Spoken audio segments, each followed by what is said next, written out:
Hello my dear students. तो बच्चों spermatogenesis के बाद बढ़ते हैं आगे नेक्स्ट टॉपिक पर, दैट इज oogenesis।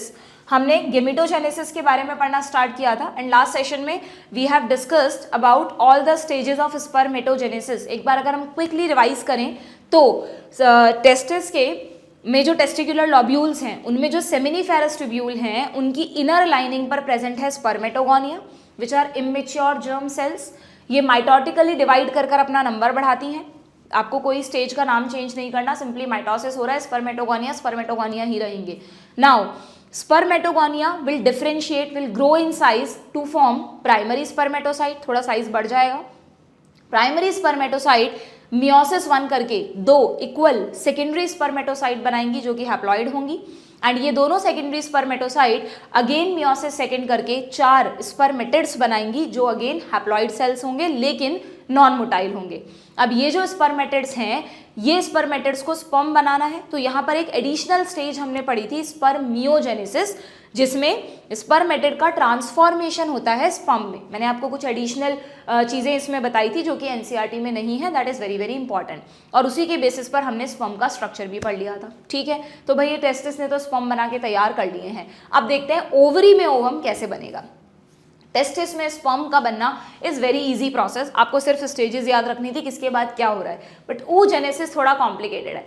oogenesis में जो स्टेजेस हैं वो बिल्कुल ऐसे ही चलेंगी जैसे यहाँ पे स्पर्मेटोगोनिया है, यहाँ oogonia होगा, यहाँ प्राइमरी स्पर्मेटोसाइट है, यहाँ प्राइमरी oocyte होगी, सेकेंडरी स्पर्मेटोसाइट की जगह सेकेंडरी oocyte होगी और स्पर्मेटिड की जगह सीधा ओवम बन जाएगा। ओवम, ऊटिड, कुछ भी कह दो आप उसको, कोई एडिशनल चेंज तो करना नहीं है क्योंकि मोटाइल तो करना नहीं है। लेकिन ये जो स्टेजेस है ना ये एक बार में नहीं होती बच्चों, स्पर्मेटोजेनेसिस की तरह नहीं कि सीधा सीधा सीधा सीधा हो जाए, रुक रुक कर होती है।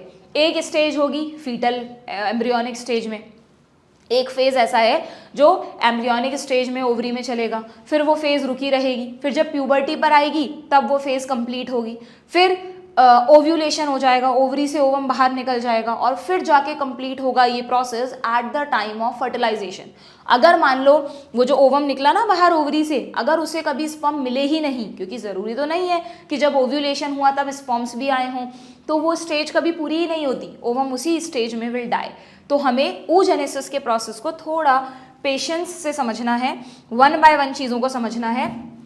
तो पहले मैं oogenesis में तुमको एनसीईआरटी से ना पढ़ा के मैंने जो यहाँ पर कुछ स्पेशल स्लाइड्स बनाई हैं तुमको ये टॉपिक समझाने के लिए, उससे पढ़ाऊंगी, फिर हम एनसीईआरटी से रीड करेंगे। ठीक है, तो अगर हम oogenesis के प्रोसेस की बात करें बच्चों, ये तुम्हारी बुक में भी डायग्राम है, तुम्हारी बुक में एनसीईआरटी में ये 2 डायग्राम्स हैं, देखो कंपैरिजन करते हुए, एक स्पर्मेटोजेनेसिस का डायग्राम है और एक oogenesis का डायग्राम है, बट थोड़ा सा यहाँ पे चीज़ें कॉम्प्लिकेटेड है इसलिए मैंने इनको सिंप्लीफाई करके दूसरे चार्ट्स बना दिए हैं, बट आपको इनसे भी देख कर जाना है चीज़ों को। ठीक है, तो इस पर हम बाद में आएंगे, पहले हम खुद से समझ तो लें कि oogenesis क्या है। तो oogenesis के प्रोसेस में भी सेम वही कहानी है, शुरुआत होगी oogonia से। ये oogonia कहाँ बैठे हैं वो भी बाद में बताऊंगी, समझ लो ओवरी में कहीं oogonia बैठे हैं।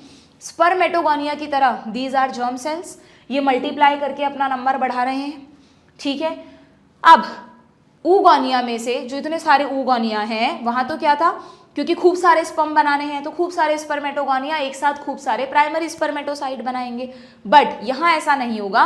यहाँ पर आप पढ़ोगे कि, या चलो सॉरी इस टॉपिक पर हम बाद में जाते हैं, पहले ये तो फीटल स्टेज की बात चल रही है, वेरी सॉरी, इस पर हम बाद में जाते हैं। भैया वापस बैक पर आओ, मैं आपको कह रही हूँ कि oogonia है, oogonia मल्टीप्लाई कर रहे हैं, अपना नंबर बढ़ा रहे हैं, और जो नंबर बढ़ा रहे हैं oogonia उनमें से कुछ oogonia अपना साइज बढ़ाकर एक बड़ी सेल बनाएंगे, ये फिर नेक्स्ट कोई oogonia अपना साइज बढ़ाएगा, नेक्स्ट कोई बढ़ाएगा, तो ऐसे करके खूब सारे जो oogonia हैं वो अपना साइज बढ़ाकर जो सेल बनाएंगे उसको हम कह देंगे प्राइमरी oocyte। ठीक है, प्राइमरी oocyte का काम क्या होता है, मियोसिस 1 करना, तो बट ऑब्वियस ये मियोसिस 1 भी स्टार्ट कर देगा, लेकिन जब मियोसिस 1 की स्टेजेस याद करो, प्रोफेज 1, मेटाफेज 1 आती है, तो प्रोफेज 1 में किसी को याद है 5 सब स्टेज, सीक्वेंस में ज़रा रिवाइज करो अपने दिमाग में क्या थी 5 सब स्टेज, मैं तो बोलूँगी ही फिर। फर्स्ट थी लेप्टोटीन, जाइगोटीन, पेकाइटीन, डिप्लोटीन और डायाकाइनेसिस। तो क्या वहाँ पर सेल साइकिल पढ़ते वक्त मैंने तुमको बताया था कि जो डिप्लोटीन स्टेज है वो कुछ वर्टिब्रेट्स के oocyte में कई सालों तक अरेस्टेड रहती है, तो बच्चों वही oocyte जो डिप्लोटीन स्टेज है ना, यहाँ पर आकर ये रोक देगा डिवीजन, ये कहेगा बस इसके आगे का प्रोसेस अभी नहीं कर रहे हम। क्या ऐसा स्पर्मेटोजेनेसिस में हुआ था? वहाँ तो प्राइमरी स्पर्मेटोसाइट ने डिवाइड करके 2 सेकेंडरी स्पर्मेटोसाइट बना दिए थे, यहाँ ऐसा नहीं हुआ। यहाँ इस सेल ने मियोसिस 1 शुरू तो कर दिया, लेकिन जब डिप्लोटीन स्टेज आई ना तो इसके अंदर कुछ ऐसे चेंजेस हुए, कुछ फैक्टर्स बने जिन्होंने उस सेल को डिप्लोटीन स्टेज में ही रोक दिया। और ये जो सारे इवेंट्स हो रहे हैं ना, ये पता है कहाँ हो रहे हैं? ये after birth at the puberty नहीं हो रहे, ये सारे इवेंट्स देखो यहाँ क्या लिखा है मैंने, फीटल लाइफ में ही हो जाएंगे। जब एक फीमेल का बर्थ भी नहीं हुआ, अभी खुद वो एक एम्ब्रियो है, खुद वो एक फीटस है, तो उसकी ओवरी में ये सारे चेंज तैयार हो जाएंगे, सारे चेंज हो जाएंगे, सारे मतलब oogonia मल्टीप्लाई कर लेंगे, जितना उनको नंबर बढ़ाना है फीटल स्टेज में बढ़ा सकते हैं वो अपना number. After birth oogonia can't multiply, इसलिए नेचर ने एक बहुत हाई नंबर पहले से ही तैयार करके रख देगी एम्ब्रियोनिक स्टेज में, क्योंकि नेचर को पता है आफ्टर बर्थ oogonia मल्टीप्लाई ही नहीं कर सकते, सब जेनेटिकल सेट है, ठीक है। तो oogonia को जितना मल्टीप्लाई करना है कर लिया, उन जितने भी oogonia को प्राइमरी oocyte में बदलना है वो बदल जाएंगे, और जिन जिन प्राइमरी oocyte को मियोसिस 1 शुरू करना है वो कर देंगे, क्योंकि ये वाला पार्ट आफ्टर बर्थ पॉसिबल नहीं है, ठीक है। यहाँ तक की बात एकदम अच्छे से क्लियर समझ में आ गई। अब क्या होगा, अब ये जो प्राइमरी oocyte हैं, अच्छा ये जो हम पढ़ रहे हैं ना बच्चों, इन्हीं के पैरेलल कुछ और चेंजेस भी होंगे, फॉलिक्यूलर डेवलपमेंट भी होगा, बट वो अभी मैं अलग चार्ट में समझाऊंगी तुम्हें, अभी तो तुम इसी पे फोकस करो, ठीक। तो अब ये जो प्राइमरी oocyte है ये रुक गया, कहाँ अरेस्ट हो गया? डिप्लोटीन में। बर्थ हो गया, चाइल्डहुड के दौरान there will be no change in ovary, मतलब ये जो रुका हुआ पार्ट है ये कुछ चेंज नहीं होगा, ठीक है। और प्यूबर्टी की स्टेज जब आएगी, जब हाइपोथैलेमस से GnRH बनेगा, एंटीरियर पिट्यूटरी से FSH-LH बनेंगे, तो दोबारा से ये रुका हुआ division will be complete. Primary oocyte complete meiosis first eight the time of puberty, ठीक है। तो जैसे ही ये रुका हुआ डिवीजन पूरा होगा बच्चों, तो प्राइमरी oocyte से क्या बनने चाहिए? 2 सेकेंडरी oocyte बनने चाहिए, 2 इक्वल हैप्लॉइड सेकेंडरी स्पर्मेटोसाइट बने थे वहाँ, तो यहाँ पर भी वही होना चाहिए था, बट अगेन यहाँ पर ऐसा नहीं होगा। बल्कि क्या होगा कि ये जो 2 सेल्स बनेंगी, नो डाउट दोनों हैप्लॉइड हैं, ये भी N है ये भी N है, लेकिन तुम्हें याद है हम हमेशा कहते हैं, प्लांट किंगडम में भी हमने कहा था कि फीमेल में फीमेल गैमीट ज़्यादा नहीं बनाने, एक सेल को 4 फीमेल गैमीट नहीं बनाने, अल्टीमेटली एक ही बनाना है। तो इसलिए ये जो 2 हैप्लॉइड सेल्स बनी ना, इसमें से जब साइटोप्लाज्म का डिवीजन हुआ, कैरियोकाइनेसिस तो इक्वल ही हो गया, 23 क्रोमोसोम इसे 23 इसे, लेकिन जब साइटोकाइनेसिस हुआ तो इस सेल को छोटा बना दिया, इसको बड़ा बना दिया। जो एक बड़ी सेल है जिसके पास मैक्सिमम साइटोप्लाज्म ऑर्गेनेल्स वगैरह आ गए हैं, वो तो मेन सेल है जो आगे फर्दर डिवाइड करेगी, उसको ही कहेंगे सेकेंडरी oocyte। और जो एक छोटी सी सेल बनी है उसको कहते हैं first polar body, a tiny cell formed after meiosis 1, ठीक है। ये पोलर बॉडी सिर्फ इसलिए बनी क्योंकि क्रोमोसोम्स का नंबर इक्वली डिवाइड करना था। अगर ये एक सेल एक ही रहती तो 2n की 2n ही रहती, तो 2n से nn तो हो गया, यानी क्रोमोसोम्स का डिवीजन तो इक्वली हुआ है, लेकिन ये एक अनइक्वल डिवीजन क्यों है बच्चों? ये एक अनइक्वल डिवीजन क्यों है? क्योंकि यहाँ पर क्या हो रहा है, साइटोप्लाज्म अनइक्वली डिवाइड हो रहा है, एक को ज़्यादा मिला एक को कम। उसका कारण भी NCERT में लिखा हुआ है कि नेचर चाहती है कि जो बल्क ऑफ न्यूट्रिएंट्स हैं साइटोप्लाज्म में वो उस सेल में जाए जो आगे जाकर ओवम बनाएगी, ठीक है।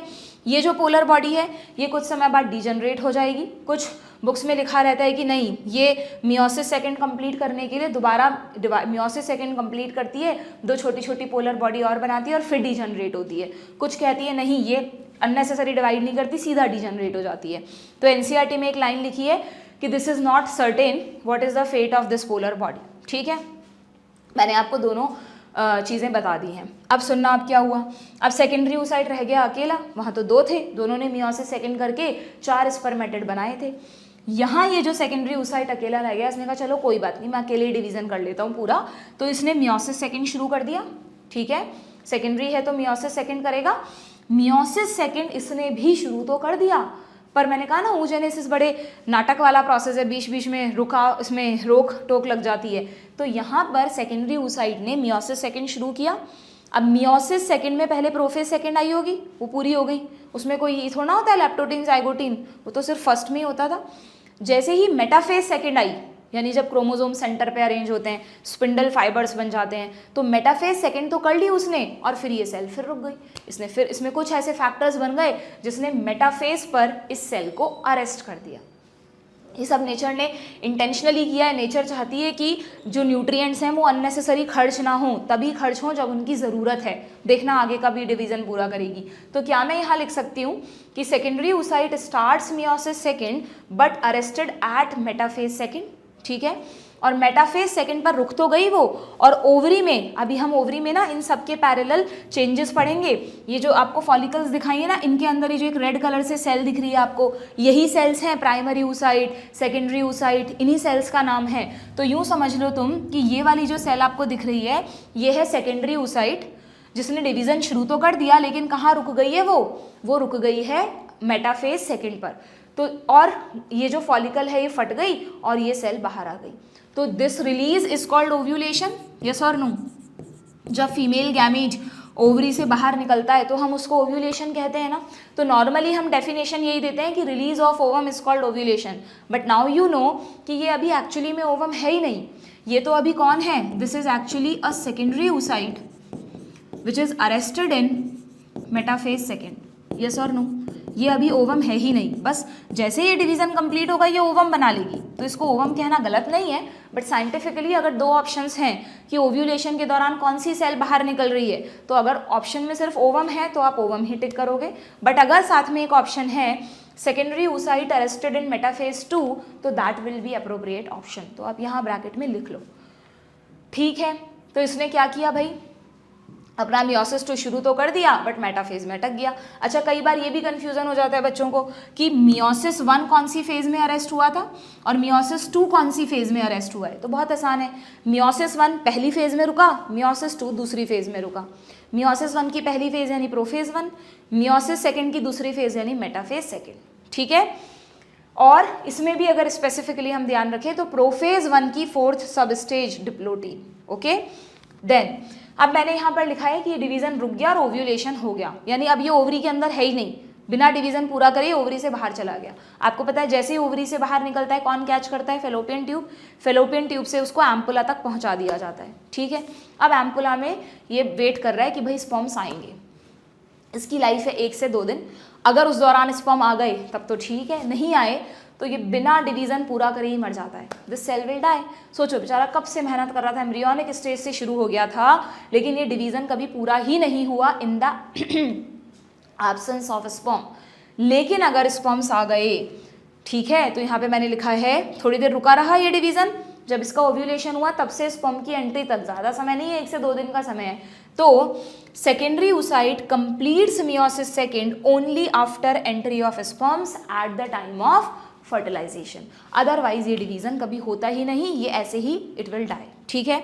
बट अगर स्पर्म्स आ गए, चारों तरफ से उस स्पर्म ने घेर लिया, अंदर आना शुरू कर दिया, तो हम पढ़ेंगे at the time of fertilisation जब स्पर्म अपना कंटेंट अंदर डाल देते हैं, अपना न्यूक्लियस, अपना नेक, मिडिल पीस वगैरह अंदर डाल देते हैं, तो वो एक इंडिकेशन होता है इस सेकेंडरी oocyte के लिए कि अब तो डिवीज़न पूरा कर लो भाई, अब तो फ्यूज़न का समय आ गया है।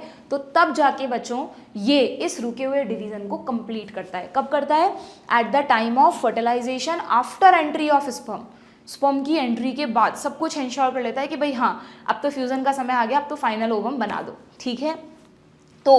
तो फिर अगेन सेकेंडरी oocyte अगर डिवाइड कर रहा है तो 2 हैप्लॉइड सेल्स बननी चाहिए, तो बट ऑब्वियस इसके पास भी 23 क्रोमोसोम है, 23 क्रोमोसोम वाली 2 सेल बनती है। लेकिन ध्यान रखना अगेन एक सेल बड़ी होती है, एक अगेन छोटी सी सेल अलग होती है, क्योंकि 2 ओवम बनाने की क्या जरूरत है, एक स्पर्म को एक ही तो ओवम को फर्टिलाइज करना है ना। तो इसलिए यहाँ पर जो एक छोटी सी सेल है उसको कहते हैं अब की बात सेकेंड पोलर बॉडी, जो कुछ समय बाद डीजनरेट हो जाएगी। और जो मेन सेल है सेकेंडरी oocyte की, वही एक्चुअली में किस में कन्वर्ट हो जाएगा, डिवीजन कंप्लीट करके जो मेटाफेज सेकेंड में रुका हुआ था ना, एनाफेज सेकेंड आएगी, क्रोमेटिड्स अलग करेगी, टेलोफेज वगैरह आएगी, साइटोकाइनेसिस होगा, वही कन्वर्ट हो जाएगा ओवम में, ठीक है। तो इस तरह oogenesis का प्रोसेस रुक रुक कर ये गाड़ी चलती है। शुरुआत हुई थी एम्ब्रियोनिक स्टेज में, कंप्लीट होता है at the time of fertilisation. Stages बहुत सिंपल हैं, 4 ही स्टेज हैं, oogonia, primary oocyte, secondary oocyte and ovum. जैसे वहाँ थी, वहाँ तो फिर भी स्पर्मेटेड के बाद स्पर्म था, यहाँ तो सीधा ओवम बन गया। एनसीईआरटी में एक जगह ओवम को ऊटेड भी लिखा हुआ है, कंपेयर करना हो तो स्पर्मेटिड बोलते हैं, जैसे वहाँ स्कूटेड बोल दो, इसमें कोई फ्लैजिला तो बननी नहीं है। तो 4 ही स्टेज हैं बच्चों, oogonia, primary oocyte, secondary oocyte and ovum, लेकिन इनके बनने का समय बहुत अलग अलग है। oogonia से प्राइमरी oocyte बन गए थे एम्ब्रियोनिक स्टेज में, प्राइमरी oocyte ने मियोसिस 1 शुरू भी कर दिया था एम्ब्रियोनिक स्टेज में, लेकिन रुक गए थे एट प्रोफेज 1 डिप्लोटीन स्टेज पर। प्यूबर्टी आने पर उन्होंने वो रुका हुआ डिवीजन कंप्लीट किया, कन्वर्ट हुए सेकेंडरी oocyte में, एक छोटी सी फर्स्ट पोलर बॉडी बनी जो कि डीजनरेट हो जाएगी। इस सेकेंडरी oocyte ने मियोसिस 2 शुरू भी कर दिया ओवरी के अंदर, लेकिन फिर रोक दिया मेटाफेज 2 पर, बाहर निकल गया ओवरी से अपने घर से और पहुंच गया एम्पुला में, वेट कर रहा है स्पर्म्स का। अगर स्पर्म्स नहीं आए तो ये इसी अरेस्टेड स्टेज में इट विल डाई। अगर स्पर्म्स आ गए तो after entry of sperm it will complete its division and again form a second polar body and a main cell that is ovum और ooted। समझ में आया? तो इस तरह oogenesis का प्रोसेस हो गया कंप्लीट। लेकिन अभी इसमें जो एक्चुअल चीज़ है, ये जो सारे स्टेजेस हम देख रहे हैं ना, ये ओवरी में आपको कहीं भी ऐसे इंडिविजुअल सेल्स नहीं दिखेंगी। आप जब भी ओवरी का डायग्राम देखोगे आपको तो फॉलिकल्स दिखेंगी।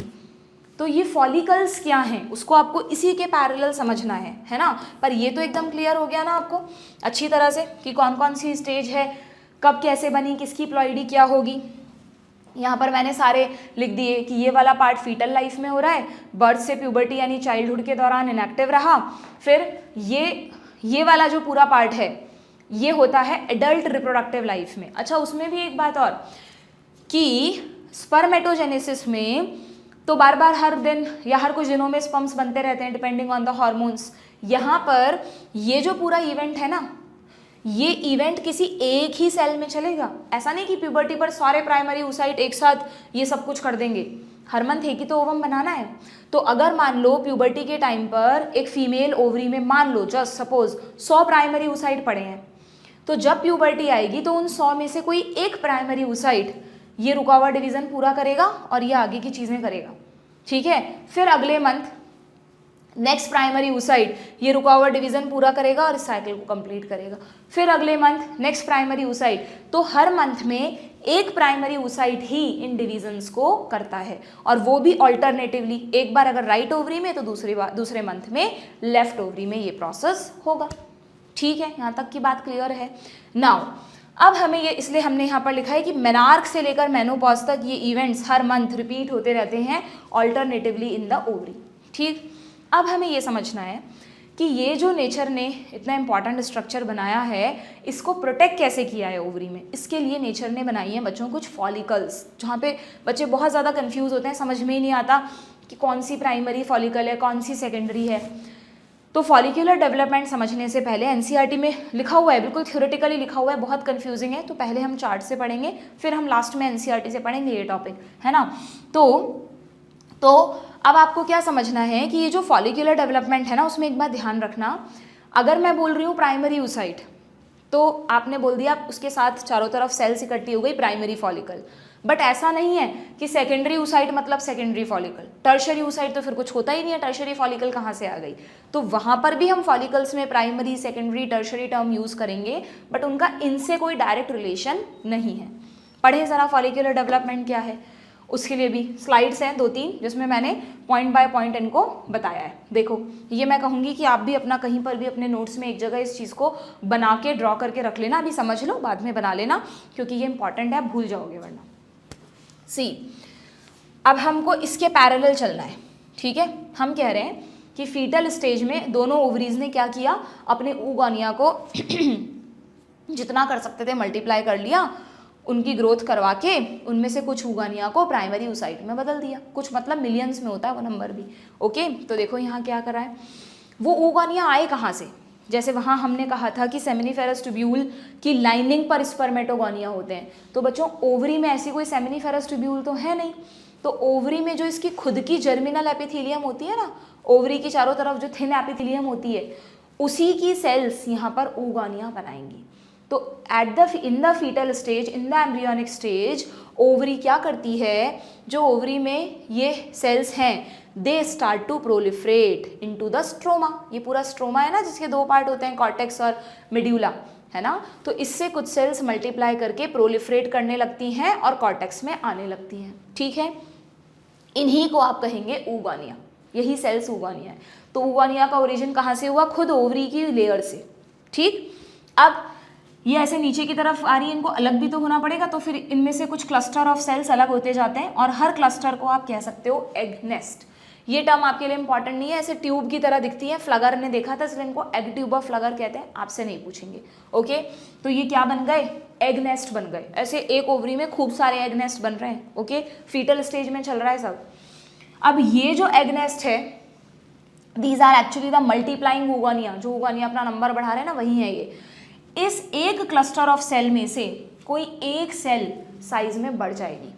क्या मैं इस बढ़ी हुई सेल को जिसने अपना साइज बढ़ाया है प्राइमरी oocyte कह सकती हूँ? हमने यही तो कहा था कि भाई ऊगोनिया मल्टीप्लाई कर रहे हैं और फिर उनमें से कुछ ऊगोनिया ग्रो करके प्राइमरी oocyte बनाएंगे। तो हम कह रहे हैं कि भाई एक ओवरी में ऐसे खूब सारे क्लस्टर्स हैं।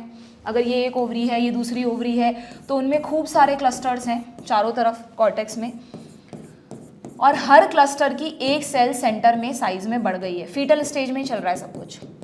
इस सेल को आप कहोगे प्राइमरी oocyte।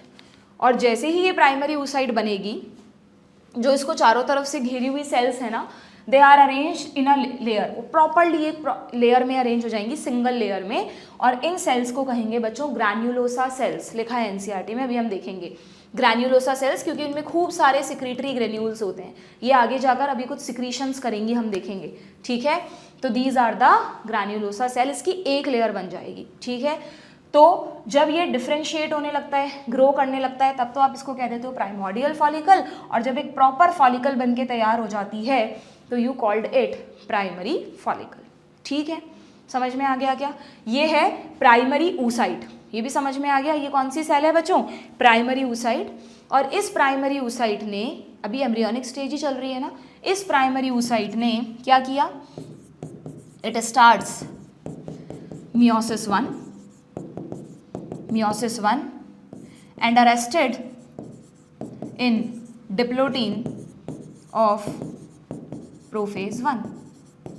शुरू तो कर दिया बट पूरा नहीं कर पाया, तो उसने कहा कोई बात नहीं, डिप्लोटीन स्टेज में रुक जाते हैं। ठीक है, तो ये डिप्लोटीन स्टेज में रुक गया। बात समझ में आ रही है? तो यहाँ तक के इवेंट्स तो कब हो गए? एम्ब्रियोनिक स्टेज में हो गए, और बर्थ हो गया फीमेल का। ये सारे इवेंट्स हो गए इन फीटल स्टेज, एम्ब्रियोनिक स्टेज। ठीक है, तो अगर आपसे पूछ लिया जाए कि एक फीमेल में बर्थ के टाइम पर ओवरी में कौन सी स्टेज प्रेजेंट होती है, तो प्राइमरी फॉलिकल्स प्रेजेंट होती हैं खूब सारी। ठीक है, इन प्राइमरी फॉलिकल्स में कौन सी स्टेज होती है अंदर? प्राइमरी oocyte होता है, which is arrested in prophase 1 diplotene stage. समझ में आया अच्छी तरह यहाँ तक का part?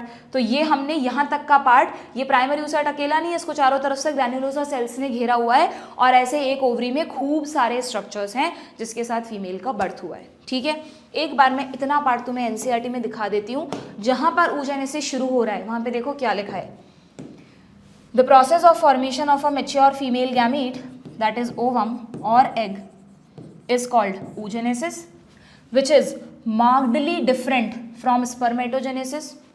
Oogenesis, very very important, खूब बार क्वेश्चन आया है, is initiated during the embryonic stage when, number दिया है आपको, जब एम्ब्रियोनिक स्टेज में oogonia मल्टीप्लाई करना शुरू करते हैं। तो देखो यहाँ क्या लिखा है कि a couple of million, couple of million का मतलब 2 मिलियन हो गए क्या? couple of million यानी 2 million, 2 million oogonia are formed within each fetal ovary। एक ओवरी में 2 मिलियन oogonia बनते हैं बच्चों। तो दूसरी ओवरी में भी 2 मिलियन oogonia बनते हैं। ठीक है, क्यों इतने सारे oogonia भी क्यों बना दिए नेचर ने? हाईलाइट करना, no more oogonia are formed and added after birth, क्योंकि बाद में स्कोप नहीं बचेगा ओवरी के पास। वो चाहे कि यार कम पड़ गया oogonia का नंबर, तो oogonia ला दो, हम ओवम बना लें, तो वो पॉसिबल नहीं है। हालांकि जितने ओवम बनेंगे पूरी रिप्रोडक्टिव लाइफ में, अभी आप देखना मैं कैलकुलेट करके बताऊंगी, मुश्किल से 400 से 500 ओवम बनेंगे, पर फिर भी नेचर ने इतना हाई नंबर में oogonia बनाए हैं। ठीक है, क्योंकि इन्हीं oogonia को फॉलिकुलर सेल्स भी बनानी है, oocyte भी बनाने हैं, कुछ आप देखोगे डीजनरेट भी होंगे, इसलिए। ठीक, नाउ अब अभी एम्ब्रियोनिक स्टेज ही चल रही है। इसमें लिखा है ये जो सेल्स हैं, these oogonia start division and enter into prophase 1 of the meiotic division and get,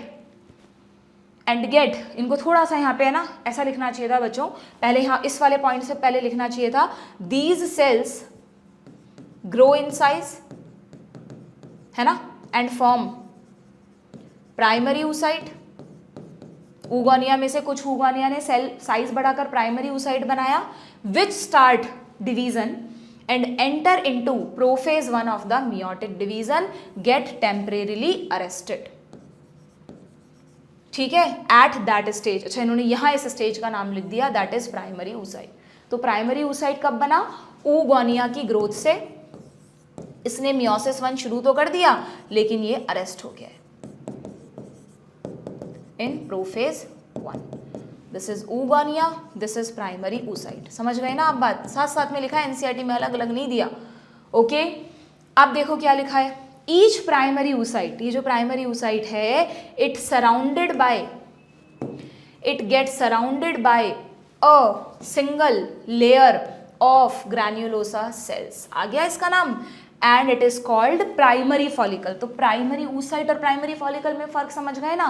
primary oocyte तो अकेली सेल है, पर जब ये प्राइमरी oocyte को चारों तरफ से ग्रैन्युलोसा सेल्स ने घेर लिया, वो जो एग नेस्ट बना था उसकी एक सेल ने तो प्राइमरी oocyte बना दिया, बाकियों ने इसको प्रोटेक्ट करने के लिए एक लेयर बना दी. तो अब आप इस स्ट्रक्चर को क्या कहोगे? प्राइमरी फॉलिकल, जिसके अंदर बैठा है प्राइमरी oocyte. ठीक है क्या? डायग्राम दोबारा बनाने की जरूरत नहीं, इसीलिए मैंने पहले से एकदम क्लियर कट डायग्राम्स बना दिए हैं. ये रहे, है ना, अभी जो हमने देखा था वहाँ पर. जाते हैं हम वहाँ पे. नाउ इसी के साथ फीमेल का बर्थ हो गया. इसके आगे के जो इवेंट्स हैं वो एम्ब्रियोनिक स्टेज में नहीं हुए. तो यहाँ पे क्या लिखा है कि लिखा है इन्होंने, नहीं लिखा, देखो फिर से ऐसे. मतलब इस टॉपिक में ना मुझे लगता है बहुत ज़्यादा करेक्शंस की ज़रूरत है. अगर बच्चा खुद पढ़े तो उसको समझ में ही नहीं आए कि कहाँ क्या चीज़ हो रही है. तो it is called the primary follicle. It is called the primary follicle. यहाँ पे एक स्टेटमेंट ऐड करना कि with this birth of female occur with primary follicles in ovary. तो बर्थ पर एक फीमेल की ओवरी में मिलियन ऑफ प्राइमरी फॉलिकल्स हैं. मिलियन ऑफ oogonia बने तो उसके थोड़े तो फॉलिकल्स में कन्वर्ट हुए ही होंगे. मिलियन थोड़ा सा कम नंबर कर लो, ठीक है. तो 2 मिलियन बने तो 1 मिलियन फॉलिकल्स तो बनी होंगी, या जो भी नंबर है, हमें नंबर पे नहीं जाना, बस हमें समझ में आना चाहिए कि हाँ भाई एक ओवरी में खूब सारी प्राइमरी फॉलिकल्स हैं eight the time of birth of a female. अब हम कह रहे हैं कि बर्थ से लेकर प्यूबर्टी तक, यानी पूरे चाइल्डहुड में, चाइल्डहुड भी होता है 10 से 12 साल का, 10 to 12 ईयर्स पे आती है प्यूबर्टी. तो 10 से 12 साल इस ओवरी में कोई प्राइमरी oocyte कुछ डिवीजन नहीं कर रहा, खूब सारी प्राइमरी फॉलिकल्स पड़ी हुई हैं. तो ज़रा लॉजिकली सोचो, फॉलिकल सेल्स ही तो हैं, सेल्स को जिंदा रहने के लिए नरिशमेंट चाहिए. क्या इतने हाई नंबर ऑफ फॉलिकल्स को, सेल्स को ओवरी सर्वाइव कर पाए, मतलब जिंदा रख पाएगी? नहीं. नॉर्मली क्या होता है ड्यूरिंग चाइल्डहुड, वैसे तो ओवरी इनएक्टिव है, डिवीजन नहीं चल रहा, बट ओवरी में एक चेंज हो रहा है. क्या चेंज हो रहा है कि जितने भी नंबर ऑफ फॉलिकल बर्थ के टाइम पे प्रेजेंट थे उससे बहुत कम रह जाएंगे प्यूबर्टी तक. During childhood many of the follicles will degenerate. Okay, तो एनसीईआरटी में लिखा है कि क्या लिखा है कि large number of these follicles degenerate during the phase from birth to puberty. Therefore at puberty कितने फॉलिकल्स बचते हैं बच्चों? 60,000 से 80,000 primary follicles in each ovary रह जाते हैं. इन नंबर्स पे स्पेसिफिकली क्वेश्चंस आ सकते हैं. ओके, और जो फॉलिकल्स डीजनरेट हुए हैं ना, इस प्रोसेस को कहते हैं फॉलिक्यूलर एट्रेशिया. क्यों हुए? Due to lack of nourishment. सबको जिंदा रख पाना पॉसिबल नहीं था, तो जिनको नरिशमेंट मिला वो जिंदा रह गए, जिनको नहीं मिला वो डीजनरेट हो गए. इस प्रोसेस को कहते हैं फॉलिक्यूलर एट्रेशिया. एट्रेटिक फॉलिकल्स जो खत्म होती जा रही हैं, atretic follicles, degenerated follicles. Okay, तो बर्थ के टाइम पर जो भी नंबर था अब उससे रिड्यूस होकर बहुत कम फॉलिकल्स रह गई हैं प्यूबर्टी तक. 60,000 से 80,000 एक ओवरी में, 60,000 से 80,000 दूसरी ओवरी में. ठीक है, अब तुम सोचना, इसीलिए नेचर ने इतना हाई नंबर बनाया था कि 10 से 12 साल अगर नेचर शुरू में ही कम नंबर बनाती तो शायद प्यूबर्टी तक आते आते सारी फॉलिकल्स ही खत्म हो जाती, फीमेल वैसे ही इनफर्टाइल हो जाती. ठीक है, अब यहाँ पर भी देखो, वैसे ज़रूरत हमें 60,000 80,000 फॉलिकल्स की भी नहीं है बच्चों, क्योंकि जैसे जैसे मैं तुम्हें कह रही हूँ हर मंथ एक ओवरी में कोई एक फॉलिकल को ग्रोथ करना है ना। तो तुम ज़रा अंदाज़ा लगाओ कि अगर किसी फीमेल में 12 ईयर्स पर प्यूबर्टी आती है, ठीक है, और मान लो 50 ईयर्स पर मेनोपॉज आता है, ठीक है, तो उसको थोड़ा कैलकुलेट करने के लिए मैं राउंड फिगर में एक बार 10 ईयर्स कर दूं। क्या मान लो 10 ईयर्स पे प्यूबर्टी आ गई, 50 पे मेनोपॉज आया, तो यहाँ पर कितने साल हो गए, 40 ईयर्स तक वो फीमेल फर्टाइल रहेगी। 40 ईयर्स को ज़रा मंथ्स में डिवाइड करना, एक ईयर में 12 मंथ, तो 40 ईयर्स में 40 इंटू 12 480 मंथ। हर मंथ में कोई एक ओवरी में एक ही फॉलिकल मेच्योर होगी, तो टोटल पूरी रिप्रोडक्टिव लाइफ में एक फीमेल को बस 480 फॉलिकल्स ही चाहिए, दोनों ओवरीज में मिलाकर 480 फॉलिकल्स आर रिक्वायर्ड। समझ गए? लेकिन वो नंबर हाई रखा गया है क्योंकि अगर उन 10-12 साल में इतनी सारी फॉलिकल डीजनरेट हो गई थी, तो ये जो 40 साल की फर्टिलिटी पीरियड एज है उसमें भी तो फॉलिकल्स लगातार डीजनरेट होती रहेंगी, इसलिए नेचर ने ये नंबर थोड़ा ज़्यादा हाई बनाया है।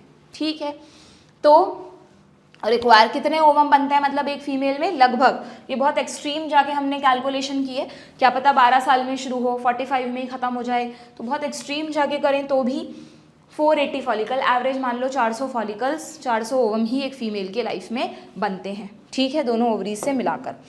पर नेचर ने प्यूबर्टी पर दोनों ओवरीज में अलग अलग 60 से 80,000 फॉलिकल्स रखी हैं। ठीक है, अब क्या होगा, नाउ अब प्यूबर्टी के टाइम पर हमने कहा कि वो जो रुका हुआ मियोसिस 1 है ना, उसको पूरा करना है क्या इसको, रुके हुए मियोसिस 1 को।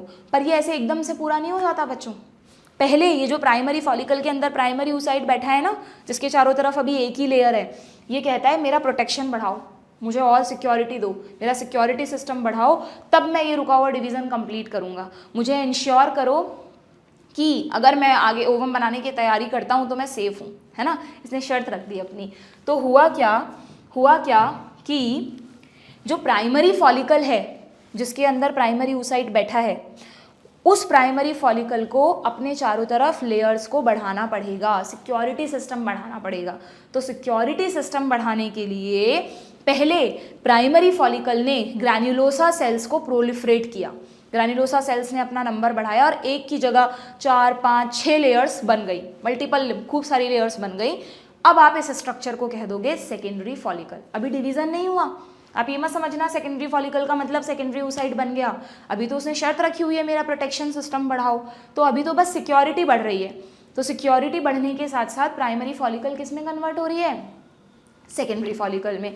तो यहाँ क्या लिखा है कि the primary follicle get surrounded by more layers, पहले सिंगल लेयर थी अब मोर लेयर हो गई, वही granulosa cells, that is called secondary follicle. अभी भी इसने कहा अभी भी मैं संतुष्ट नहीं हूँ कि मेरा सिक्योरिटी सिस्टम पूरा अच्छा है, तो कुछ न्यू सेल्स ऐड की गई जिनको कहते हैं थीका सेल्स।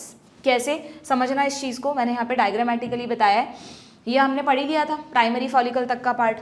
कैसे बना secondary follicle, this is a diagram of secondary follicle. ये देखो, ये बीच में बैठा है प्राइमरी oocyte, अभी रुका हुआ है डिवीजन इसका, मैंने कहा मेरा सिक्योरिटी सिस्टम बढ़ाओ। तो एक तो जो ग्रीन कलर से मैंने ग्रैन्युलोसा सेल्स की एक सिंगल लेयर बनाई थी, एक तो उन लेयर्स ने अपना नंबर बढ़ा लिया, मोर लेयर्स ऑफ ग्रैन्युलोसा सेल, और कुछ अलग से थीका सेल्स ऐड हो गई। थीका सेल्स कहाँ से आई, जो फॉलिकल कहाँ पड़ा है, ओवेरियन स्ट्रोमा में ना, ओवरी का जो पूरा पार्ट है, तो उसमें सेंटर में कनेक्टिव टिश्यू है, कहीं ना कहीं सेल्स तो होंगी, तो ओवेरियन स्ट्रोमा से कुछ सेल्स इसका सिक्योरिटी सिस्टम बढ़ाने के लिए एड ऑन हो जाती हैं। उन एड ऑन सेल्स को बोलते हैं बच्चों थीका सेल्स, जो पहले नहीं थी। एम्ब्रियोनिक स्टेज में ग्रैन्युलोसा सेल की तो एक लेयर थी, पर थीका सेल्स तो थी ही नहीं। तो थीका सेल्स तो कब आई, एट द टाइम ऑफ जब उसने डेवलपमेंट शुरू किया, सिक्योरिटी सिस्टम बढ़ाया। ठीक है, तो यहाँ पे मैंने लिख दिया these are the cells from stroma, ovarian stroma. Okay, पर ये जो थीका सेल्स हैं ये अभी थोड़ी बिखरी हुई हैं, अनऑर्गेनाइज सी हैं। ओके, प्लस थोड़ी थोड़ी ब्लड वेसल्स बीच में कैद हो जाएंगी, जिससे अंदर तक नरिशमेंट वगैरह जाता रहे। पता लगा इतना सिक्योरिटी सिस्टम बन गया मोटा कि अंदर तक नरिशमेंट ही नहीं पहुंच रहा है, वैसे ही मर जाएगा। ठीक है, ओके, तो this structure is called secondary follicle. तो दो चेंज हुए क्या, फर्स्ट ग्रैन्युलोसा सेल्स का नंबर बढ़ा, सेकेंड, थीका सेल्स ऐड हुई अनऑर्गेनाइज्ड वे में। ओके अब इन्होंने कहा भाई अब कर लो डिवीजन, इसने कहा नहीं नहीं अभी भी सिक्योरिटी सिस्टम से संतुष्ट नहीं हूँ मैं, ये क्या तुम अनऑर्गेनाइज्ड वे में अरेंज हो मेरे चारों तरफ, अच्छे से प्रॉपर लेयर बनाओ, मुझे इंश्योर करो कि कोई खतरा नहीं है मुझे, तब ही मैं डिवीजन कंप्लीट करूँगा। तो क्या हुआ, तो नेक्स्ट चेंज क्या हुआ, सिर्फ इतना सा चेंज होगा कि ये जो थीका सेल्स हैं जो अनऑर्गेनाइज्ड हैं उन्होंने खुद को ऑर्गेनाइज कर लिया। देख रहे हो आप, मैंने इनकी प्रॉपर 2 लेयर्स बना दी हैं।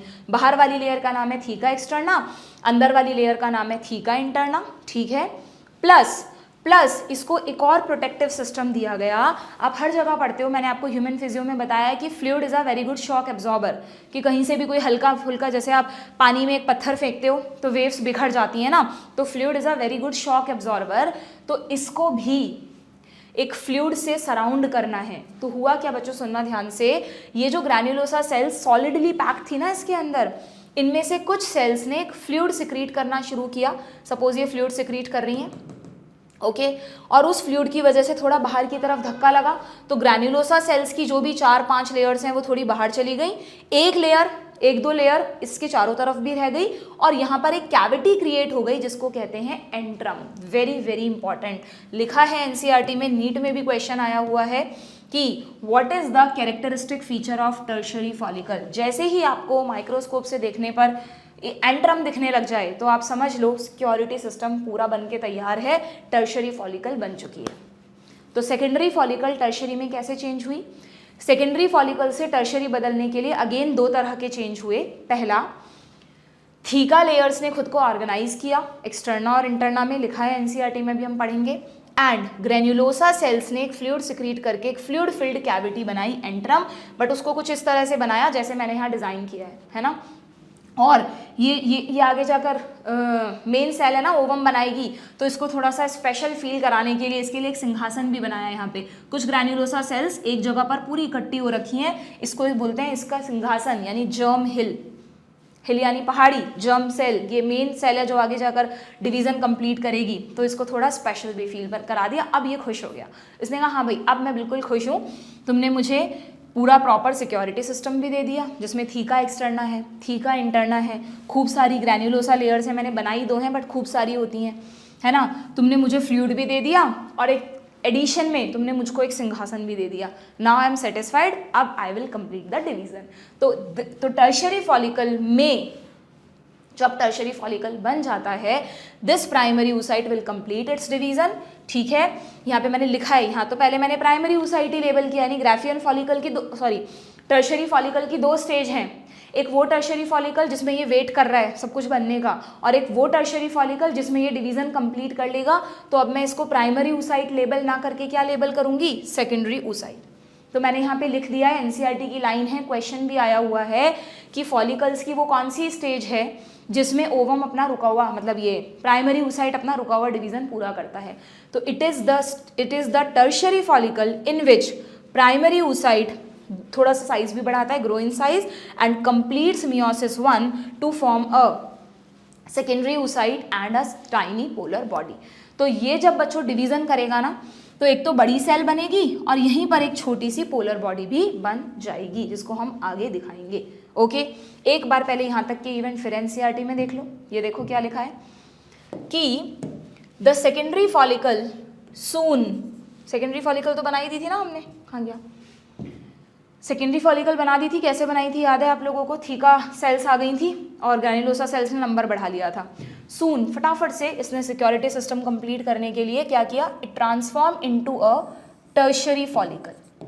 कैसे बनी tertiary follicle, which is characterised by a fluid filled cavity antrum, मैंने आपको बता दिया कैसे। प्लस और क्या हुआ, theca layers organised into inner theca interna and outer theca externa. Clear? It is important to draw your attention that it is at this stage, yani tertiary follicle, that the primary oocyte within the tertiary follicle grow in size and complete its first meiotic division. I think ये security system वाले example के बाद तुम नहीं भूलोगे कि कब इसने पूरा किया, जब इसको सारी चीज़ें मिल गई, इसको ऑर्गेनाइज लेयर्स मिल गई, इसको जर्म हिल मिल गया, जर्म हिल के बारे में नहीं लिखा एनसीईआरटी ने, इसको एंट्रम मिल गया। ठीक है, क्लियर है क्या, यहाँ पे इन्होंने मेंशन भी किया है कि भाई ये एक अनइक्वल डिवीजन है, क्योंकि दो डॉटर सेल्स बनी वो इक्वल साइज की नहीं बनी। यहाँ पर एक बड़ी सेल बनी है, large haploid secondary oocyte and a tiny first polar body. तो आपसे पूछ लिया जाएगा नीट में कि टाइनी फर्स्ट पोलर बॉडी कहाँ बनती है, तो आपको ध्यान रखना है first polar body tertiary follicle के अंदर बनती है, जो प्राइमरी oocyte अपना डिवीजन कंप्लीट करता है। प्लॉइडी हम पहले ही सीख चुके हैं, ठीक है। अब क्या हुआ, यहाँ पे रीजन दिया। अच्छा, पहले तो इसका मैंने आपको बताया था ना अभी थोड़ी देर पहले oogenesis के स्टेजेस बताते वक्त कि क्यों ये डिवीजन अनइक्वल है। पढ़ना, the secondary oocyte retain bulk of the nutrient rich cytoplasm. ये नीट में आया हुआ भी क्वेश्चन है। ये इसलिए अनइक्वल है बच्चों, जिससे मैक्सिमम जो न्यूट्रिएंट रिच साइटोप्लाज्म है प्राइमरी oocyte का, वो किसको मिल जाए, सेकेंडरी oocyte को मिल जाए, और पोलर बॉडी जिसको डिजनरेट होना है उसको छोटा सा बना दिया, ठीक है। Can you think of any advantage for this? Yes, जिससे कि आगे जाकर ओवम तक सारी चीजें पहुंच जाए।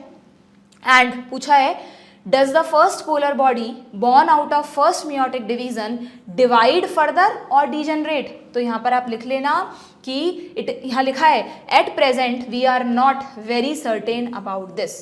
क्यों? क्योंकि मे डिजनरेट, हो सकता है ये बिना डिवाइड करे डिजनरेट हो जाए, या कुछ बुक्स कहती हैं इट मे डिवाइड। अगर डिवाइड करती भी है तो दो छोटी छोटी पोलर बॉडीज और बनेंगी, ठीक है, क्लियर। तो ये तो हुआ हमारा टर्शरी फॉलिकल तक का चेंज। अब जैसे सेकेंडरी oocyte बन गया, सेकेंडरी oocyte ने कहा कि भाई डिवीजन स्टार्ट कर देते हैं मियोसिस सेकेंड, तो सेकेंडरी oocyte को अब मियोसिस सेकेंड करना है। एक ही तो सेकेंडरी oocyte है, उसको मियोसिस सेकेंड करना है, और मियोसिस सेकेंड में वो मेटाफेज 2 पर अटक जाएगा, और फिर उसको अपने घर से निकलकर बाहर जाना है कि नहीं।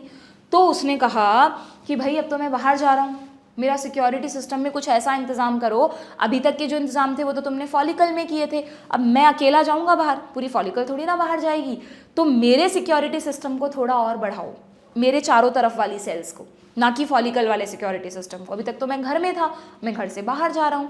तो क्या होगा बच्चों, अब जो चेंजेस होंगे ना, उन चेंजेस के होते ही आप टर्शियरी फॉलिकल को क्या कह दोगे, ग्राफियन फॉलिकल। यहाँ वो चेंजेस नहीं लिखे, यहाँ पर सिर्फ इतना सा लिखा है कि the tertiary follicle further changes into the mature follicle, that is the graafian follicle, ठीक है। और उसमें इन्होंने एक चेंज यहाँ पर बताया है कि पहले डायग्राम से समझना तो ही समझ में आएगा, वरना नहीं आएगा, कि यहाँ तक का तो हमने पढ़ ही लिया था। This is the tertiary follicle जिसमें प्राइमरी oocyte ने अपना डिवीजन कंप्लीट कर लिया। तो देखो जरा नेक्स्ट डायग्राम। अब यहाँ पर मैंने थोड़ा फटाफट डायग्राम बनाया है, इसलिए बाहर 2 लेयर बना दी, थीका एक्सटर्ना, थीका इंटरना। जो ग्रीन कलर से हैं वो ग्रैन्युलोसा सेल्स हैं, ये रहा वो छोटा सा, मतलब ये रहा वो बड़ा सा सेकेंडरी oocyte है, ये रही छोटी सी पोलर बॉडी, है ना। अब इसने कहा ना मेरा सिक्योरिटी सिस्टम मेरे चारों तरफ बढ़ाओ, तो देखना क्या होगा। अभी तक तो ये चारों तरफ सिर्फ ग्रेन्युलोसा सेल से घिरा हुआ था, है ना।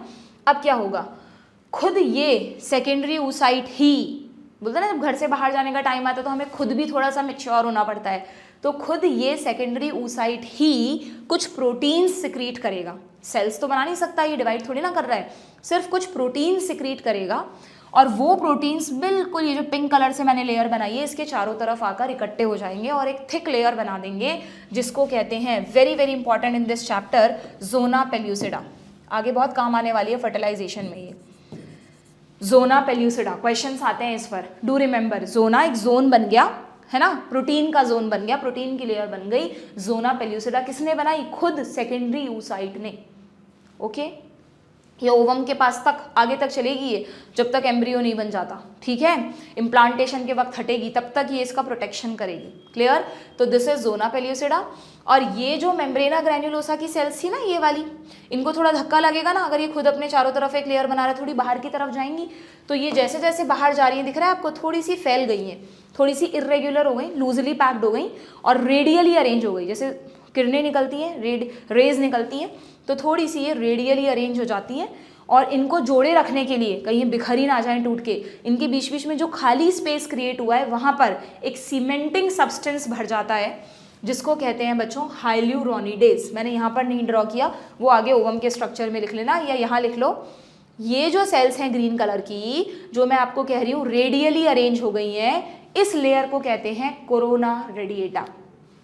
कोरोना रेडिएटा, वो कोरोना डिजीज वाला कोरोना नहीं है। कोरोना वर्ड का मतलब होता है थोड़ा एक है ना, जैसे जैसे किसी चमकती हुई चीज़ से जो रेडिएशंस निकलते हैं, चंद्रमा के चारों तरफ जो एक आभा दिखती है ना उसकी, उसके लिए कोरोना वर्ड आता है। एक्चुअली कोरोना वायरस वैसा दिखा था फर्स्ट टाइम, इसलिए उसका नाम कोरोना पड़ा था, ठीक है। तो ये भी चारों तरफ एक बिखरी हुई रेस की तरह दिखती हैं cells, that's why this second layer जो बाहर की तरफ है, अंदर तो जोना पेल्यूसिडा है, उसके बाहर जो लेयर है उसका नाम हो जाता है corona radiata, which is a cellular layer in which cells are cemented with hyaluronic acid, ठीक है। तो इसने अपना एकदम पक्का इंतजाम कर लिया कि अब मैं खुद इतना प्रोटेक्टेड हूं कि अगर घर से बाहर जाऊंगा भी तो मुझे इजीली डैमेज नहीं होगा, ओके। बाकी सब वही है, एंट्रम है, बाहर वाली लेयर है, जर्म हिल, एवरीथिंग इज जैसे पहला था वैसे ही है। बस जब जोना पेल्यूसिडा और कोरोना रेडिएटा दिखने लग जाए तो वहीं पर आप इसे कह दोगे Graafian follicle, and this is the final mature follicle. Graafian follicle को ही मेच्योर फॉलिकल माना जाता है, जो कि रप्चर होकर इसे खुद से बाहर निकालेगी। लेकिन अब ठीक है, हम कह रहे हैं कि भाई अब जस्ट आगे ये रप्चर होगी और इसको बाहर भेज देगी। बाहर जो निकल रहा है उसको वैसे तो ओवम कह देते हैं, लेकिन ये ओवम ना होके सेकेंडरी oocyte है, जो कौन सी स्टेज में अरेस्टेड है, arrested in metaphase second. Division तो पूरा हुआ नहीं है अभी, ओके। तो हमारे दिमाग में क्वेश्चन उठना चाहिए कि ऐसा क्या हुआ कि ये रप्चर हो गई। अभी तक तो सब डेवलपमेंट चल रहा था आराम से, अब अचानक से आप कह रहे हो कि ये रप्चर हो गई। तो अब आपको यहाँ पर थोड़ा सा बच्चों हार्मोन्स के बारे में भी समझना है इसी के पैरेलल। एम्ब्रियोनिक स्टेज में तो कोई हार्मोन्स बने नहीं। जब प्यूबर्टी आई थी ना, जो प्राइमरी से सेकेंडरी फॉलिकल बना था, इसको चारों तरफ से कुछ थीका सेल्स ने घेर लिया था क्या।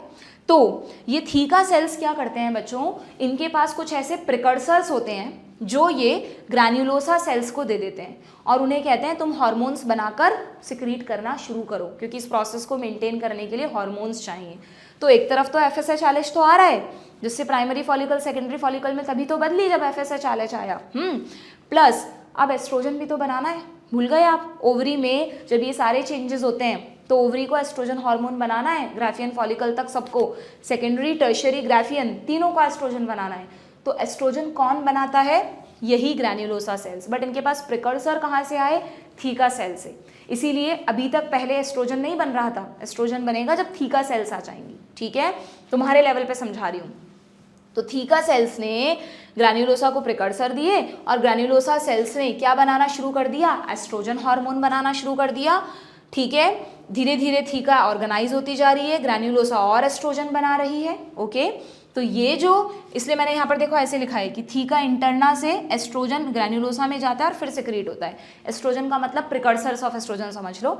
तो अल्टीमेटली अगर आपसे क्वेश्चन पूछा जाए what is the source of estrogen in ovary, तो फॉलिकल्स में भी विच सेल, तो आपका आंसर होगा granulosa cell. By chance granulosa cell option में नहीं है तो आपका आंसर होगा थीका इंटरना, ठीक है। क्योंकि भाई थीका इंटरना इसके पास है तो बट ऑब्वियस यही देगी इसको प्रिकर्सर्स, ओके, ठीक है। तो ग्रैन्युलोसा सेल्स कौन सा हार्मोन बनाती है बच्चों, एक तो एस्ट्रोजन बनाती है, प्लस ध्यान है वहाँ पे सर्टोली सेल्स इनहिबिन बना रही थी। अब देखो एनसीईआरटी में कहीं नहीं है बट नीट में ये क्वेश्चन आ गया एक बार कि inhibin is produced by, option में सर्टोली सेल्स था ही नहीं, ऑप्शन में फीमेल की सेल्स थी, तो उसमें आपको ऑप्शन चूज करना था, या तो फॉलिकल का नाम था तो फॉलिकल, सेकेंडरी टर्शियरी दोनों में हो रहा है ये, और या फिर ग्रैन्युलोसा सेल्स, ओके। तो यहाँ पे फीमेल में इनहिबिन का क्या काम है वो अभी हार्मोनल कंट्रोल में हम देखेंगे, बट ये आपको समझ में आ गया ना कि ग्रैन्युलोसा सेल्स शुरू से दो हार्मोन्स बना रही हैं, एस्ट्रोजन एंड इनहिबिन। कब से, शुरू से मतलब कब से, जब से वो थीका सेल से घिरी हैं, यानी secondary follicle, tertiary follicle, Graafian follicle सब एस्ट्रोजन को बनाई जा रही हैं, ठीक है। अब ये जो एस्ट्रोजन बनता है ना बच्चों, ये एस्ट्रोजन ब्लड में तो आएगा, अपने जो भी काम करना है प्यूबर्टी के टाइम पर, सेकेंडरी कैरेक्टर्स वगैरह लाना, वॉइस में चेंज करना, मेमोरी ग्लैंड्स की ग्रोथ करना, वो सब भी चालू हो गया। प्लस ये एस्ट्रोजन का हाइपोथैलेमस पे पॉजिटिव इफेक्ट होता है। ये क्या करता है, ये हाइपोथैलेमस को बोलता है कि तुम LH के सिक्रीशन को थोड़ा ज़्यादा बढ़ाओ, दो मतलब हाइपोथैलेमस और फिर पिट्यूटरी ग्लैंड, तो पिट्यूटरी ग्लैंड से FSH भी आएगा, LH भी आएगा, तो एस्ट्रोजन LH के लिए थोड़ा ज़्यादा पॉजिटिव इफेक्ट डालता है और बोलता है LH के अमाउंट को बढ़ाओ, क्योंकि अगर तुम्हें याद हो तो मैंने तुम्हें बताया था कि जब ओव्यूलेशन होता है तो that occur due to LH surge, high amount of LH will cause ovulation, है ना। तो LH का अमाउंट कब हाई होगा, जब सिग्नल तो मिले, तो खुद एस्ट्रोजन ने ही सिग्नल दे दिया। एस्ट्रोजन का आना एक सिग्नल है कि फॉलिकल्स बनने लगी हैं, तैयारी कर लो फॉलिकल्स को रप्चर करने की। तो एस्ट्रोजन ने क्या किया, धीरे धीरे पॉजिटिव सिग्नल भेजा, जिसकी वजह से LH का अमाउंट बढ़ता जा रहा है। और देखो नेचर ने कितनी गजब की सेटिंग की है कि ये LH पीक पर आते आते इसको मिड ऑफ द साइकिल, ये जो इवेंट्स हो रहे हैं, जब तक ग्राफियन फॉलिकल बन के तैयार होती है तब तक का टाइम आ जाता है। प्लस ग्राफियन फॉलिकल में बच्चों ये जो थीका लेयर्स है ना, इन्हीं पर LH के रिसेप्टर्स बैठे हुए हैं, पर वो अभी छुपे हुए थे। जब तक फॉलिकल मैच्योर नहीं होती तब तक वो रिसेप्टर छुपे रहते हैं कि कहीं LH पहले ही रप्चर ना कर दे। और जैसे ही ये बन के तैयार हो जाती है, सब लेयर वेयर बन जाती हैं, तो theca layers expose the LH receptor, और वो जो पीक ऑफ LH है वो इन पर एक्ट करता है। और LH की वजह से यहाँ पे कौन सा हार्मोन एक्ट कर रहा है, चारों तरफ से LH एक्ट कर रहा है, और LH सर्ज की वजह से ये फट जाती है and there will be ovulation. ये अपने घर से बाहर निकल जाता है, किसके साथ, अपनी जोना पेल्यूसिडा के साथ और अपनी कोरोना रेडिएटा के साथ। ठीक है, बाकी चीज़ों को पीछे यहीं छोड़ देता है। अब ये जो स्ट्रक्चर है उसको फेलोपियन ट्यूब कैच करेगी, एम्पुला तक ले जाएगी, है ना। फिर तुम्हें आगे का पता है कि सेकेंडरी oocyte एम्पुला में बैठा हुआ है, अगर स्पर्म नहीं आए तो सेकेंडरी oocyte विल डाई, अगर स्पर्म नहीं आए तो सेकेंडरी oocyte विल डाई, और अगर स्पर्म आ गए तो एक स्पर्म जब अपना कंटेंट अंदर डालेगा तो ये खुद ओवम बना देगा, सेकेंड पोलर बॉडी बना देगा। ठीक है, और ये जिस घर से निकल के गया था ओवरी में, अपनी जो फॉलिकल से निकल कर गया था, इतना बड़ा सिक्योरिटी सिस्टम, दुनिया भर की सेल्स इसने बनाई थी, क्या इसका भी कोई यूज़ है, बिल्कुल है। ये जो रप्चर्ड ग्राफियन फॉलिकल है, इसमें LH की ही वजह से कुछ चेंजेस होते हैं, कुछ ट्रांसफॉर्मेशंस होते हैं, और अब ये स्ट्रक्चर एक येलो कलर के स्ट्रक्चर में कन्वर्ट हो जाता है, जिसको बोलते हैं कॉर्पस ल्यूटियम। जैसे तुम वेल नोन होंगे ही, बोर्ड्स में हर साल क्वेश्चन आता है, नीट में हर साल क्वेश्चन आता है, कॉर्पस ल्यूटियम। तो कॉर्पस ल्यूटियम भी तो एक फॉलिकल ही है, बस ग्राफियन फॉलिकल ने रप्चर होकर एक येलो कलर्ड बॉडी बना दी, जिसको आप कहोगे कॉर्पस ल्यूटियम, है ना। जिसमें वही जितनी भी सेल्स थी ना, थीका सेल, ग्रैन्युलोसा, अब उनको अलग अलग नाम देने की जरूरत नहीं है, अब सारी सेल्स में येलो कलर के पिगमेंट्स बन गए हैं, ल्यूटिन पिगमेंट्स, इसीलिए इस स्ट्रक्चर का नाम है कॉर्पस ल्यूटियम। और जिस हार्मोन ने इसको बनवाया उसका फुल फॉर्म है ल्यूटिनाइजिंग हार्मोन, क्योंकि यही ल्यूटिन पिगमेंट्स बनवाता है। ठीक है, so what are the functions of LH? LH ovulation भी करवाएगा, रप्चर ऑफ ग्राफियन फॉलिकल भी करवाएगा, एंड LH ही कॉर्पस ल्यूटियम को बनाएगा और अगले 10 से 12 दिन तक इसको मेंटेन भी करता है। ये इतना अब और नहीं आएगा LH, जितना आना था आ गया। अब ये द नेक्स्ट 10 to 15 डेज तक इसको मेंटेन करके रखता है कि ये जो स्ट्रक्चर है कॉर्पस ल्यूटियम, ये डीजेनरेट ना हो जाए, क्योंकि अब ओवरी में नेक्स्ट 10 to 12 डेज के लिए क्या होगा बच्चों, ये कॉर्पस ल्यूटियम ही परसिस्ट करेगा और ये लगातार एक हार्मोन बनाता रहेगा, यू नो, प्रोजेस्टेरॉन। क्योंकि नेचर अब ये सोच रही है, फीमेल रिप्रोडक्टिव सिस्टम सोच रहा है कि हमने ओवम भेज दिया, क्या पता उसे स्पर्म मिल जाए, क्या पता फर्टिलाइजेशन हो जाए, तो जो एम्ब्रियो बनेगा उसको यूट्रस में इम्प्लांट करना है ना, तो यूट्रस में थोड़ी तैयारी तो करो, यूट्रस की वॉल को मोटा करो, प्रेगनेंसी के लिए यूट्रस को तैयार तो करो। नॉर्मली यूट्रस में वॉल बहुत पतली होती है ना, तो इसलिए कॉर्पस ल्यूटियम के बनते ही फीमेल में प्रोजेस्टेरॉन का लेवल बढ़ने लगता है, और वो प्रोजेस्टेरॉन यूट्राइन वॉल की थिकनेस को बढ़ाने लगता है, मतलब वो उसको तैयार कर रहा है for the implantation for the pregnancy. ठीक है, यहाँ तक की बात समझ में आ गई क्या? देन प्लस ये भी ध्यान रखना तुम, जब हम मेंस्ट्रुअल साइकिल पढ़ेंगे नेक्स्ट सेशन में तो बड़ा काम आएगा, प्रोजेस्टेरॉन के साथ साथ अब एस्ट्रोजन कौन बना रहा था अभी तक? फॉलिकल्स। फॉलिकल तो अब रही नहीं, तो कॉर्पस ल्यूटियम में बदल गई। बट कॉर्पस ल्यूटियम कुछ दिनों बाद, एकदम शुरू में नहीं, थोड़े से दिनों बाद, जैसे 10 से 12 दिन इसको रहना है, तो मान लो 4 से 5 दिन बाद साथ साथ में थोड़ा एस्ट्रोजन बनाना भी शुरू कर देती हैं। ठीक है, तो कॉर्पस ल्यूटियम से दोनों हार्मोन बनते हैं, प्रोजेस्टेरॉन भी बनता है, एस्ट्रोजन भी बनता है। जब हम मेंस्ट्रुअल साइकिल पढ़ेंगे तो उसमें हम एस्ट्रोजन के 2 पीक बनाएंगे।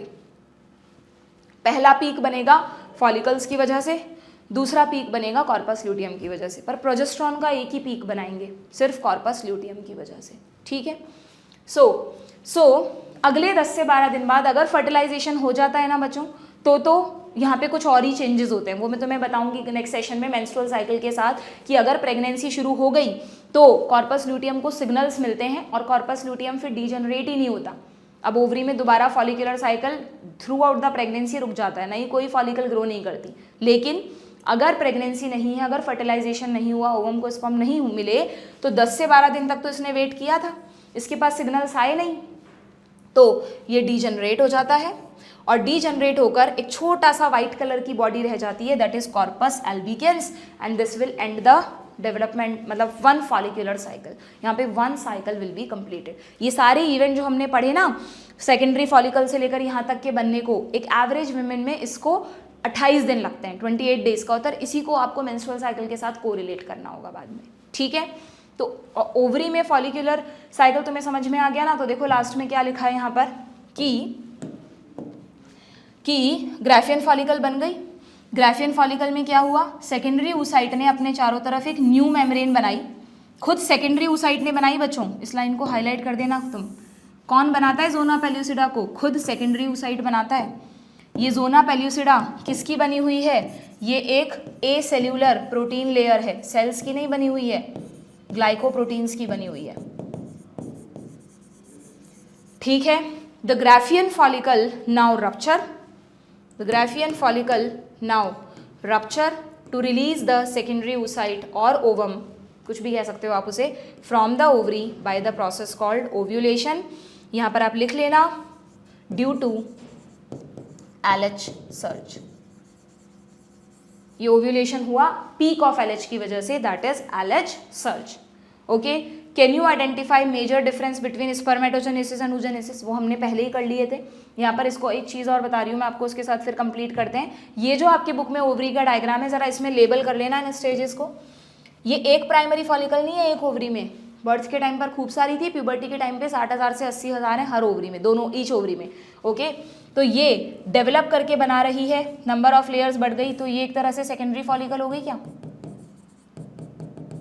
थोड़ी यहाँ पर थीका सेल्स भी आ जाएंगी। फिर जब एंट्रम दिखने लग जाएगा, ये रहा एंट्रम, फ्लूइड फिल्ड कैविटी दिखने लग जाएगी, तो मैं इसको टर्शरी फॉलिकल बोल सकती हूँ। ये लिखा हुआ है इन्होंने, ठीक है, ठीक है, इसको मान लो, इसको मान लो, एक ही बात है, धीरे धीरे बढ़ रही है, तो इसको आप टर्शरी फॉलिकल बोल दोगे, अर्ली लेट ऐसा बोल लो। टर्शरी फॉलिकल में ही आप लिख देना in this primary oocyte completes the division, जब पूरा सिक्योरिटी सिस्टम मिल जाता है, फ्लूइड वगैरह बन जाता है, ठीक है, और फिर ये कन्वर्ट हो जाती है ग्राफियन फॉलिकल में। ग्राफियन फॉलिकल में सेकेंडरी oocyte अपने चारों तरफ जोना पेलिसिडा, कोरोना रेडिएटा वगैरह लेयर्स बना लेता है, और फिर इसका रप्चर हो जाता है, rupture, this is ruptured Graafian follicle, ठीक है, जिससे ये बाहर आ जाता है, और ये किस में कन्वर्ट हो जाती है, कॉर्पस ल्यूटियम में। अच्छा, मैंने आपको कहा था ना कि जब ये सारे स्ट्रक्चर्स बन रहे थे, कुछ ब्लड वेसल्स भी इनमें बीच बीच में, कैपिलरीज वगैरह भी ट्रैप हो गई थी, तो जब ये बाहर निकलता है, जब ये फटता है, तो थोड़ी ब्लीडिंग भी हो जाती है अंदर, वो ब्लड लीकेज हो जाता है।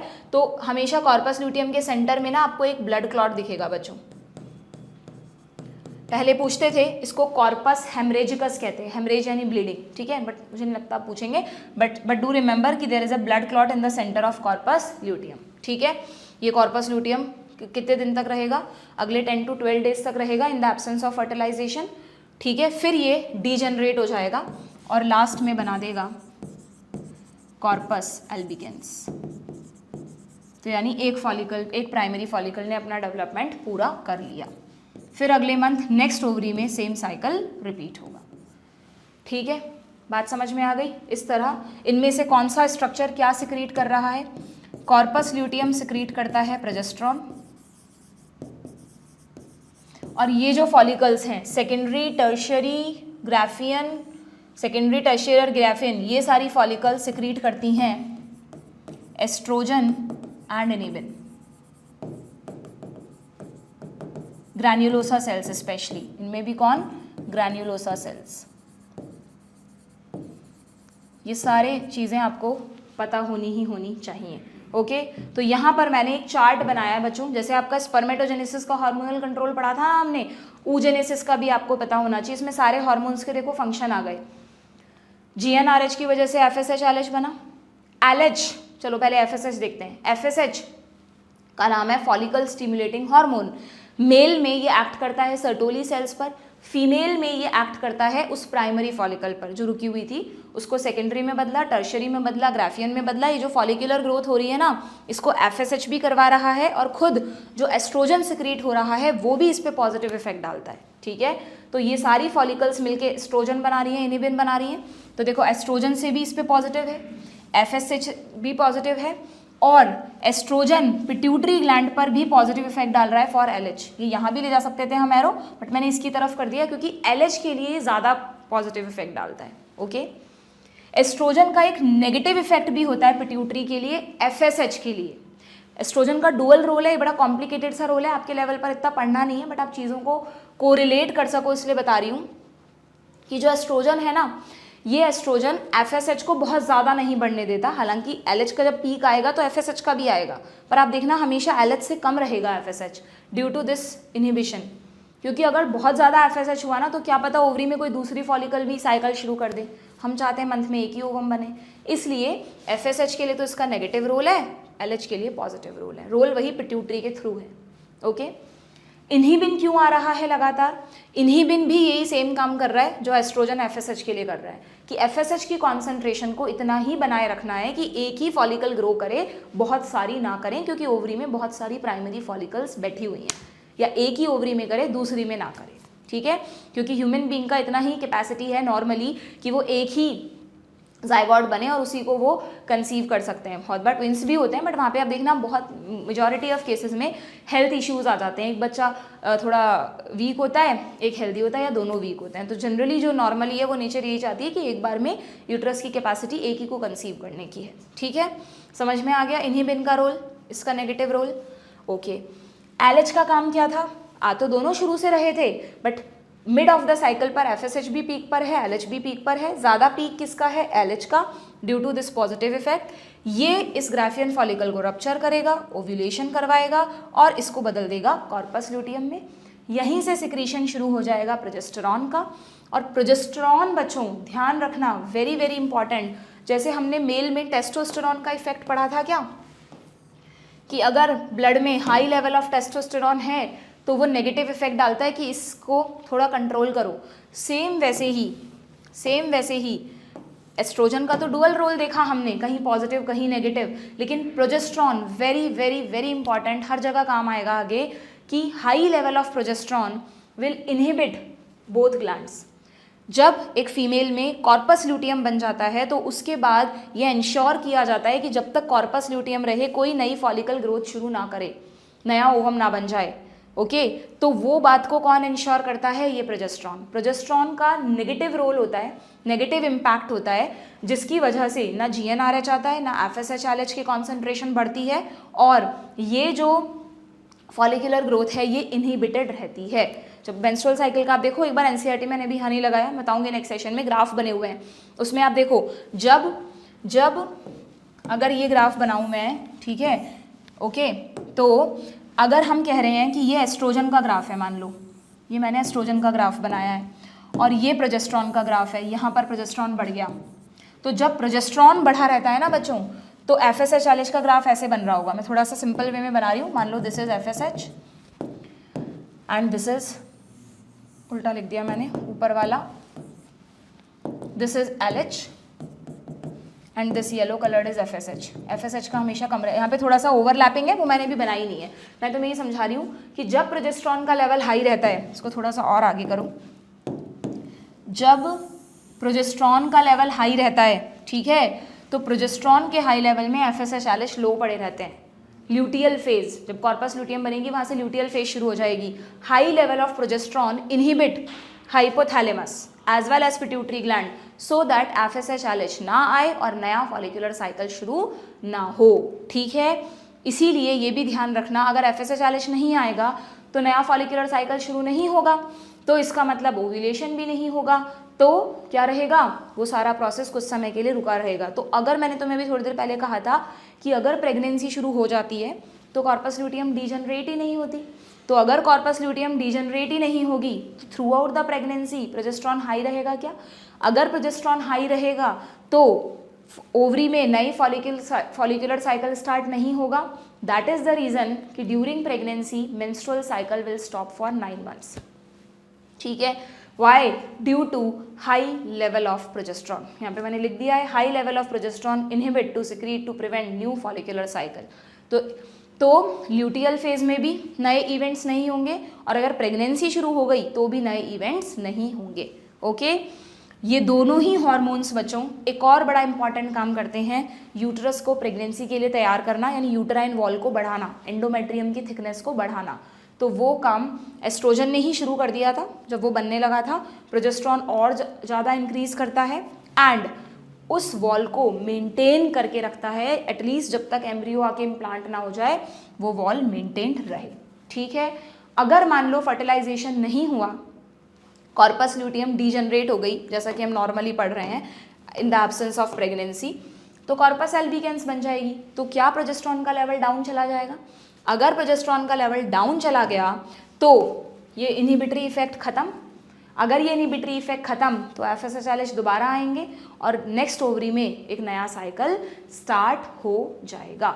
और वो जो वॉल थी ना जो प्रोजेस्ट्रॉन ने मोटी करी थी, वो वॉल भी शेड ऑफ होने लगेगी, यानी मेंस्ट्रुएशन फेज आ जाएगी, ब्लीडिंग फेज स्टार्ट हो जाएगी. ठीक है, तो ठीक है, अगर ये लास्ट वाली चीज़ें अभी आपको नहीं भी समझ आई, आई नो कि ऐसा नहीं हो कि बहुत ज़्यादा सैचुरेशन आ जाए, तो ये वाली चीज़ें तो अब एकदम क्लियर है ना. इन चीज़ों को हम एक बार कल फिर से करेंगे. जब हम नेक्स्ट सेशन में मेंस्ट्रुअल साइकिल पढ़ेंगे तो वहाँ पर मैं आपको दोबारा से बताऊँगी कि कैसे ये सारी चीज़ें आपस में इंटरलिंक्ड हैं.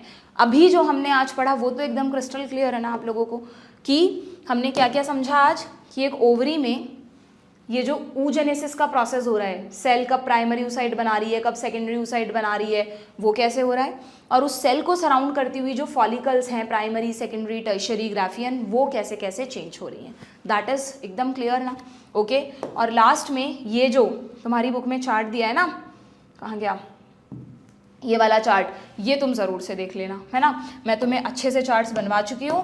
यहाँ पर इन्होंने स्टेजेस के नाम लिखे हुए हैं, देखो कंपेयर कर लो. Spermatogonia, this is dividing mitosis. Differentiate करा यानी साइज में बढ़ गई तो क्या बन गई, प्राइमरी स्पर्मेटोसाइट. यही है, इसी को बनाया इन्होंने. इसने फर्स्ट मियोटिक डिवीजन करा, कैसे बनाया बच्चों इन्होंने, सेल्स एकदम क्लियरली दिख ही नहीं रही हैं. नहीं, this is not primary oocyte, इसको माना इन्होंने प्राइमरी oocyte. ठीक है, इसने फर्स्ट मियोसिस किया तो सेकेंडरी स्पर्मेटोसाइट बनी, ये 2n है, ये भी 2n है, ये n है.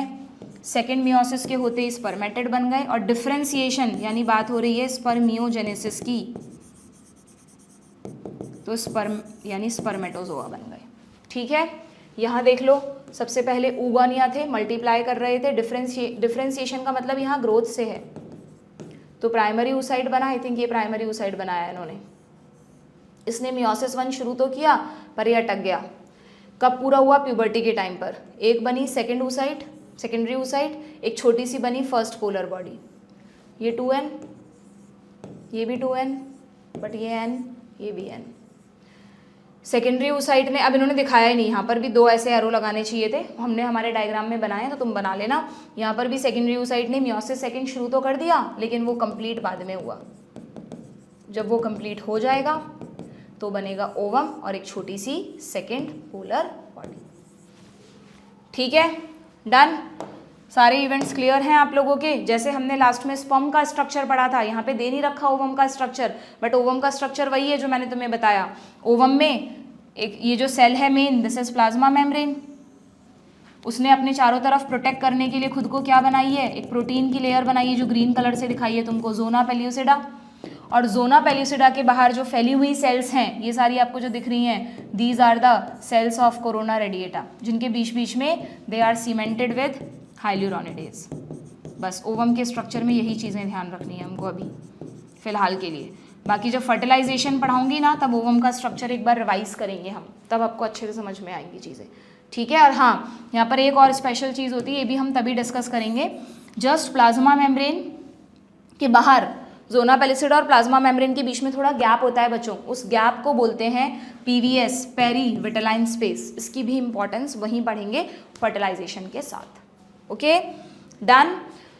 तो this is all about the oogenesis। तो हमारा गेमिटोजेनेसिस का टॉपिक कंप्लीट हो गया है, स्पर्मेटोजेनेसिस, oogenesis।